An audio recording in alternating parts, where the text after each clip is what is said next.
UP सरकार ने 8,08,737 करोड़ का भारी भरकम बजट विधानसभा में पेश कर दिया। इस मुद्दे पर जेएमडी न्यूज के स्टेट हेड विजय त्रिपाठी ने यूपी सरकार में कांग्रेस नेता आराधना मिश्रा से खास बातचीत की।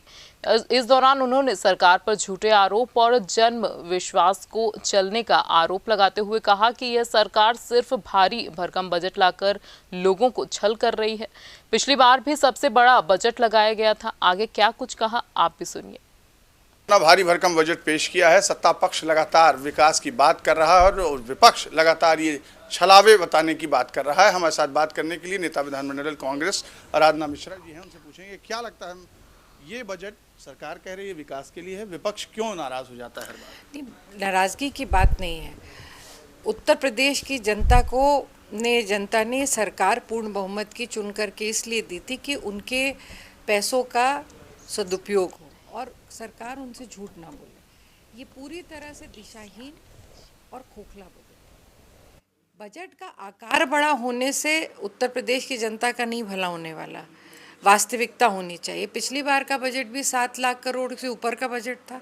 सरकार ने बहुत ढोल पीटा कि ऐतिहासिक बजट है, पर वास्तविकता ये थी कि पिछले बजट में मात्र 52 से 54% पैसा ही अवमुक्त हो पाया था विभागों को 10 महीने में।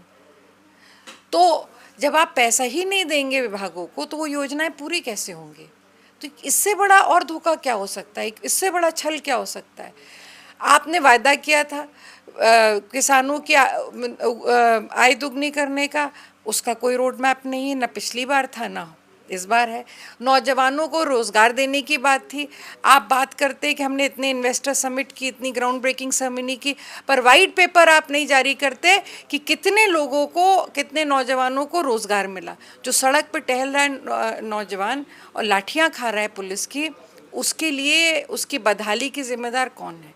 आज महिलाओं पे जो अपराध हो रहे हैं, एनसीआरबी का डेटा कहता है कि नंबर 1 पे है यूपी। उनकी सुरक्षा की जिम्मेदारी किसकी है? तो ये बड़े सवाल है। आज पूरी तरह से स्वास्थ्य व्यवस्था ध्वस्त हो चुकी है। शिक्षा प्रणाली पे सबसे बड़ा सवालिया निशान है, पर इसके लिए जिम्मेदार कौन है? सरकार जिम्मेदार है और उसकी दूरदर्शिता, दिशाहीनता जिम्मेदार है।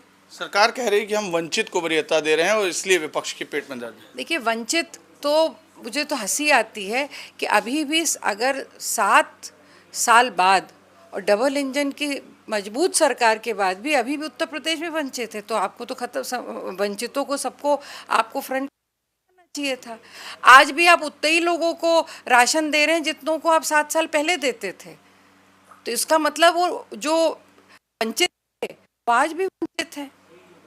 और वंचितों को का भला करने की अगर आपके अंदर इच्छा शक्ति होती तो आप जो गांव का किसान है उसकी मदद करते, जो बेरोजगार गांव का गरीब नौजवान उसकी मदद करते, पर उनके लिए आपके पास कोई रोड मैप ही नहीं है। एक सवाल और है कि छात्राओं को स्कूटी देने की बात कर रही है, इससे तो खुश होंगी? देखिए, छात्राओं को स्कूटी देना 2022 में जब हम चुनाव लड़े थे, कांग्रेस के मैनिफेस्टो में था। आदरणीय प्रियंका गांधी जी ने इसको अनाउंस किया था और उस अनाउंसमेंट के बाद भाजपा ने उसको अपने मैनिफेस्टो में भी ले लिया। बहुत अच्छी बात है, कोई बुराई नहीं, पर 3 साल लग गए उन्हें इस बात को पूरा करने के लिए। और हर बार हर बजट में मैंने इस विषय को उठाया है। आज मुझे अच्छी बात है अगर वो ले आए हैं, उस पर बजट प्रोविज़न कर दिया है, पर मैं उनको 2 वायदे महिलाओं से जो उन्होंने किए थे वो भी याद दिलाऊंगी। उन्होंने कहा था उज्ज्वला में हम महिलाओं को फ्री सिलेंडर देंगे, एक बार दिया उसके बाद वो वादा भूल गए। उन्होंने कहा था कि हम फ्री बस सर्विस देंगे, वो भी वायदा भूल गए। तो ये तो भाजपा की सरकार है। इनके तो बड़े बड़े नेता कहते हैं कि जो हम चुनाव में बोलते हैं वो जुमला होता है, तो वास्तविकता क्या होगी ये तो साल के अंत में पता लगेगा। धन्यवाद। ये थे आराधना मिश्रा, जिनका साफ कहना है सरकार विकास की बात कर रही है और विपक्ष कह रहा है कि सरकार 9 दिन चली 2.5 कोस। तो फिलहाल विकास धीरे धीरे आगे बढ़ रहा है, लेकिन देखना ही होगा कितने स्तर तक बढ़ता है। कैमरा पर्सन अनिल कुमार के साथ मैं विजय त्रिपाठी, जेएमडी न्यूज़, लखनऊ।